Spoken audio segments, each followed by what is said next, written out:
बिस्मिल्लाहिर्रहमानिर्रहीम। उम्मीद करता हूँ आप सब खैरियत से होंगे। आज हम वेटेड इंडेक्स नंबर्स पढ़ने जा रहे हैं। अभी तक हमने अनवेटेड इंडेक्स नंबर्स डिस्कस किए थे और अनवेटेड इंडेक्स नंबर्स में हमने फर्दर दो मेथड डिस्कस किए, एक सिंपल एग्रीगेटिव मेथड और दूसरा simple average of relatives method. तो सिंपल एग्रीगेटिव मेथड अगर आपको याद हो तो उसमें हमने क्या किया था कि ईयर वाइज टोटल्स किया था प्राइसेस को, और बेस ईयर के टोटल से बाकी तमाम ईयर्स के टोटल को डिवाइड किया था। यानी कि हमने ये काम किया था कि हमने तमाम ईयर्स की प्राइसेस को टोटल किया, ये सम शो कर रहा है टोटल को, और करंट ईयर की प्राइसेस को डिवाइड कर दिया था बेस ईयर की प्राइसेस के टोटल से। करंट ईयर की प्राइसेस के टोटल को बेस ईयर की प्राइसेस के टोटल से डिवाइड करके 100 से मल्टीप्लाई किया था। तो ये तो काम हमने किया था सिंपल एग्रीगेट मेथड में। ऑल्दो हमने नोटेशन यूज़ नहीं की थी, लेकिन काम हमने यही किया था उसमें। तो उन इंडेक्स नंबर्स को अनवेटेड इसलिए कहा जाता है कि वहाँ पर उन इंडेक्स नंबर्स में कोई चीज़ एज अ वेट इस्तेमाल नहीं होती। अब जब हम वेटेड इंडेक्स नंबर्स पे आ रहे हैं तो ये जो फार्मूला है इसी के अंदर किसी ना किसी चीज़ से मल्टीप्लाई या डिवाइड अगर हम कर दें तो ये फार्मूला चेंज होकर वेटेड फार्मूला बन जाता है। कैसे, अब ज़रा मुलाहिज़ा फरमाएं। ये देखें जी, इस प्राइस को पहले अगर मैं क्वांटिटी से फ़र्ज़ करें बेस ईयर क्वांटिटी, ये ओ और एन आपको मैंने बताया हुआ है। ओ रिप्रेजेंट करता है बेस ईयर को, एन रिप्रेजेंट करता है करंट ईयर को। तो बेस ईयर क्वांटिटी से अगर मैं मल्टीप्लाई कर दूं तो ये अनवेटेड से वेटेड का फार्मूला बन जाता है। ठीक है, ये फार्मूला अब वेटेड इंडेक्स नंबर का है, ये अनवेटेड इंडेक्स नंबर का, ये वेटेड इंडेक्स नंबर का है। तो ये फ़र्क होता है कि वेटेड इंडेक्स नंबर्स में कोई चीज़ एज अ मल्टीप्लायर यूज़ हो रही होती है, उसको हम वेट कहते हैं। ठीक है, तो यहाँ पर base year quantities as a weight इस्तेमाल हो रही हैं।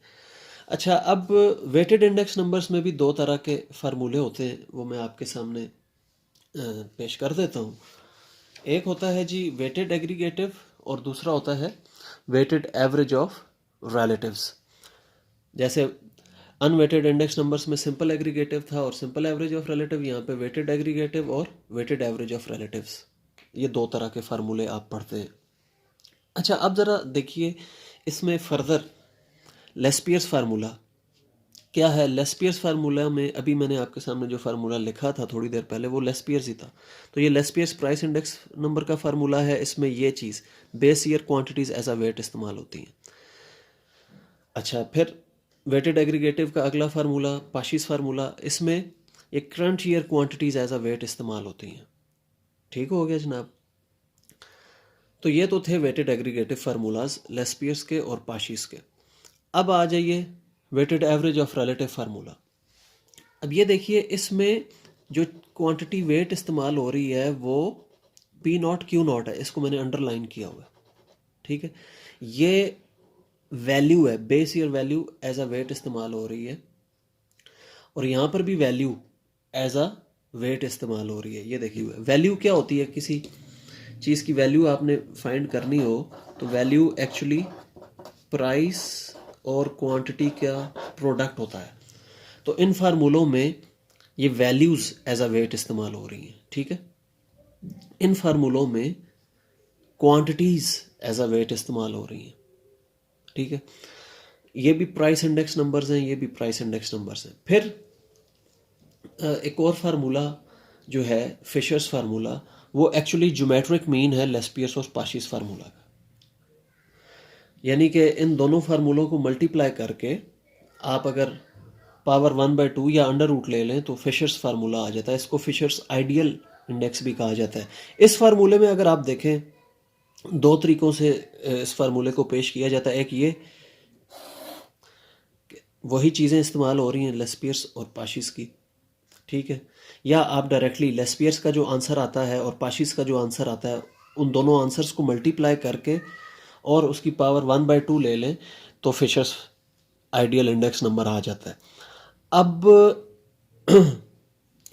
ये फार्मूला जो है, ये फार्मूला और ये फार्मूला, ये आपके कोर्स में है, ये फार्मूला भी आपके कोर्स में। ये फार्मूला सिर्फ याद करने के हद तक तो है, लेकिन इससे कोई न्यूमेरिकल आपने नहीं करना इस फार्मूले से, ठीक है। न्यूमेरिकल्स इससे इससे इससे और इससे करने। अच्छा, एक और बात यहाँ पर याद रखें, ये सारे के सारे फार्मूले जो मैंने लिखे हैं ये प्राइसेस के लिए लिखे हैं, ये प्राइसेस के लिए हैं, ये प्राइस इंडेक्स नंबर्स हैं, ठीक है। प्राइस इंडेक्स नंबर्स हैं ये सारे। अगर इन्हीं प्राइस इंडेक्स नंबर्स को हमने चेंज करना हो क्वांटिटी इंडेक्स नंबर्स में, तो फिर क्या करना होता है? क्या हमें दोबारा से नए फार्मूले याद करने पड़ेंगे? नहीं। इन्हीं फार्मूलों को अगर आपने याद कर लिया तो आप क्वांटिटी इंडेक्स नंबर्स भी याद कर सकते हैं। मैं सिर्फ एक आपको बता देता हूँ यहाँ पर। फ़र्ज़ करें लेस्पियर्स का क्वांटिटी इंडेक्स नंबर हमसे पूछ लिया गया क्वेश्चन में, तो हम इसी फार्मूले में P की जगह Q और Q की जगह P रिप्लेस कर देते हैं, तो ये लेस्पियर्स क्वांटिटी इंडेक्स नंबर बन जाएगा। क्या हुआ? P की जगह Q रिप्लेस हो गया, Q की जगह P रिप्लेस हो गया। अब इस फार्मूले में ये जो प्राइसेस हैं, बेस ईयर प्राइसेस, ये एज अ वेट इस्तेमाल हो रही हैं। तो ये था जनाब फार्मूलों पे मैंने डिस्कशन की, फार्मूलों पे आपके सामने डिस्कशन की। अब एक क्वेश्चन करते हैं जिसमें लेस्पियर, पाशीज और फिशर का फार्मूला इस्तेमाल हो जाएगा ताकि ये टॉपिक आपको समझ आ जाए। ये एक सेपरेट वीडियो में मैं टॉपिक डिस्कस करूंगा जिसमें इस फार्मूले से सवाल करूंगा। ये बड़ा इंपॉर्टेंट टॉपिक है और इसका एक और वर्जन भी आपके सामने पेश करूंगा। अच्छा, आए जी, सबसे पहले लेस्पियर्स और पाशीज और फिशर के ये वाले फार्मूले अप्लाई करते हैं। तो ये क्वेश्चन है जी, आपकी एक्सरसाइज का क्वेश्चन है, calculate base year weighted and current year weighted index numbers. तो ये क्वेश्चन पे करने का मकसद ये है कि आपको ये भी बता दिया जाए कि बेस ईयर वेटेड किस इंडेक्स नंबर को कहा जाता है और करंट ईयर वेटेड किस इंडेक्स नंबर को कहा जाता है। तो बेस ईयर वेटेड याद रखिएगा लेस्पियर्स इंडेक्स को कहा जाता है। ये जैसे अभी मैंने थोड़ी देर पहले आपको यहाँ पर लेस्पियर्स फार्मूला समझाया था, क्योंकि यहाँ पर base year quantities as a weight इस्तेमाल हो रही हैं, इस वजह से इसको बेस ईयर वेटेड भी कहा जाता है। और इसको करंट ईयर वेटेड इसलिए कहा जाता है क्योंकि यहाँ पे current year quantities as a weight इस्तेमाल हो रही हैं, ठीक है। तो आपसे एक्चुअली उसने लेस्पियर्स और पाशीज इंडेक्स नंबर यहाँ पर इस सवाल में पूछे। तो अब यहाँ पर हमें ये नहीं मेंशन किया गया कि यहाँ पर प्राइस इंडेक्स नंबर पूछे हैं या क्वांटिटी इंडेक्स नंबर पूछे हैं। तो जब ये चीज़ मेंशन ना हो, ये नोट कर लें, तो फिर हम प्राइस इंडेक्स नंबर फाइंड करते हैं। यहाँ पर कहीं भी उसने नहीं कहा base year price index number find करें या current year weighted price index number find करें। ना प्राइस का लफ्ज़ है ना क्वांटिटी का लफ्ज़ है। तो ये सूरत हाल हो तो आप प्राइस इंडेक्स नंबर्स फाइंड किया करें। उसके बाद फिशर्स इंडेक्स नंबर भी पूछा गया इस सवाल में। अब आपने फार्मूलों में देख लिया कि आपको जो चीज़ें रिक्वायर होती हैं वो है P N Q naught P N Q N. ये चार चीज़ें अगर आपको पता हो, कौन सी चार चीज़ें? P naught, P N, Q naught और क्यू एन। क्योंकि सारे फार्मूलों में यही क्वांटिटीज़, यही फैक्टर्स आपको नज़र आ रहे हैं। Base year price, current year price, base year quantity, current year quantity. ये अगर आप फार्मूलों में ढूंढ लेते हैं किधर हैं, तो फिर आप फार्मूले अप्लाई कर सकते हैं बड़ी आसानी के साथ। अब ये ढूंढने के लिए हमें क्या करना पड़ता है? देखिए यहाँ पर लिखा हुआ है वाज़े तौर पे बेस ईयर। तो बेस ईयर के नीचे लिखा है प्राइस। इसका मतलब है ये प्राइस है, ये क्वांटिटी है, ठीक है। ये प्राइस किस चीज़ की है? बेस ईयर की, तो मैं इसको पी नॉट लिख दूंगा। ये क्वांटिटी किसकी है? बेस ईयर की, ये क्यू नॉट है। इसी तरह यहाँ पर करंट ईयर लिखा हुआ है, ये प्राइस किसकी है? करंट ईयर की। करंट ईयर को हम रिप्रेजेंट करते हैं एन से। ये क्वांटिटी ऊपर लिखा हुआ है, क्वांटिटी किसकी? करंट ईयर की। करंट ईयर की क्वांटिटी को हम एन से रिप्रेजेंट करते हैं, ठीक है। तो इस तरह हम यूं तलाश करते हैं कि पी नॉट क्या है, पी क्यू नॉट किस जगह दिया हुआ है, पी एन किस जगह दिया हुआ है, क्यू एन किस जगह दिया हुआ है। कुछ क्वेश्चंस में वो बेस ईयर ऊपर यहाँ स्टेटमेंट में लिख के यहाँ वो ईयर लिख देता है। फॉर एग्जांपल यहाँ लिख दे 1960, यहाँ लिख दे 1965, ऊपर लिख दे के बेस ईयर 1960 है, तो बेस ईयर के नीचे प्राइस लिखा होगा तो ये पी नॉट होगा, बेस ईयर के नीचे क्वांटिटी लिखा होगा तो क्यू नॉट। तो बाज़ बात यूँ बेस ईयर भी लिख सकता है, बाज़ बात वो ईयर ही लिख सकता है जो कि बेस ईयर हो, जैसे 1960, 1965 वगैरह वगैरह। अब जब हमने ये चीज़ तय कर ली, आगे का काम आसान है। आगे आपने कैलकुलेशंस करनी है। आपको पता है लेस्पियर्स का फार्मूला क्या है, ये मैंने आपके सामने यहाँ पर लिखा हुआ है। ये लेस्पियर्स का फार्मूला है। आपको पी एन और क्यू नॉट को मल्टीप्लाई करवाना है, पी नॉट और क्यू नॉट को। फिर पाशीस का क्या है, P N Q N, P not Q N. ठीक है, इसी तरह ये फिशर्स का फार्मूला है। तो जब हमें मेंशन ना करे कि कौन सा मेथड लगाना है, तो हमने प्राइस इंडेक्स नंबर्स फाइंड करने हैं।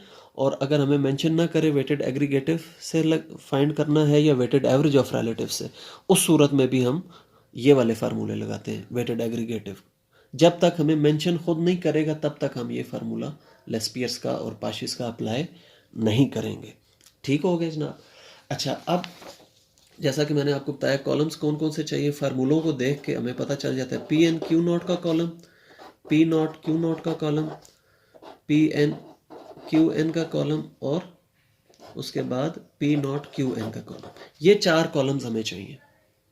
ठीक है, ये 4 कॉलम्स हम फाइंड कर लेंगे तो हम इधर पुट कर देंगे 1 2 3 4, इन 4 जगहों पर पुट कर देंगे तो बेस ईयर वेटेड भी आ जाएगा और करंट ईयर वेटेड भी आ जाएगा। उसके बाद फिशर के लिए हम क्या करेंगे, यही चीज़ें, ये 4 चीज़ें इधर पुट कर देंगे तो फिशर्स आइडियल इंडेक्स नंबर भी फाइंड हो जाएगा। तो पी एन क्यू नॉट आप खुद कॉलम फाइंड कर लीजिएगा। ये जैसे पी एन लिखा हुआ है यहाँ पर, 4 को आपने मल्टीप्लाई करना होगा 70 से। ठीक है, फिर 6 को 80 से, 10 को 40 से, 12 को 50 से। तो यूँ कॉलम बना के फिर इस कॉलम का सम फाइंड कर लेना।